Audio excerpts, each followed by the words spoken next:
Praise the lord. ఎందుకు మంచి పని మొదలుపెట్టి మధ్యలో వదిలేస్తాము? ఎందుకు ప్రార్థనలో మొదట ఉత్సాహం కానీ తర్వాత అలసట? ఈరోజు దేవుడు చెప్తున్నాడు, చేతులు వదలవద్దు.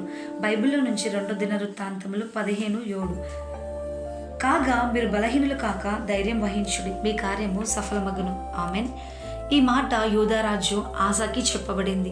దేశం ఆత్మీయంగా పడిపోయింది, విగ్రహారాధన పెరిగింది, ప్రజలు దేవుని విడిచిపోయారు. అప్పుడు దేవుడు ప్రవక్త అయిన అజర్య ద్వారా ఆశకు ఒక ప్రోత్సాహం ఇచ్చాడు.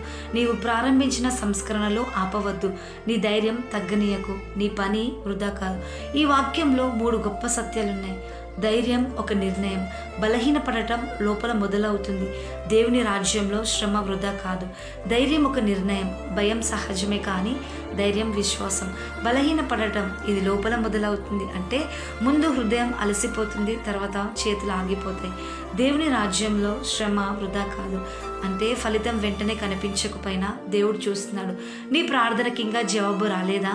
నీ సేవను ఎవరు గుర్తించలేదా? నీ కుటుంబంలో మార్పు కనిపించలేదా? దేవుడు చెప్తున్నాడు, ధైర్యంగా ఉండు, చేతులు వదలవద్దు, నీ కార్యానికి ప్రతిఫలం తప్పక వస్తుంది. వదిలేసిన వారికి ప్రతిఫలం రాదు, విశ్వాసంగా నిలిచిన వారికి దేవుడు ప్రతిఫలం ఇస్తాడని ఈ మాటలు ముగిస్తున్నాను. ఆమెన్.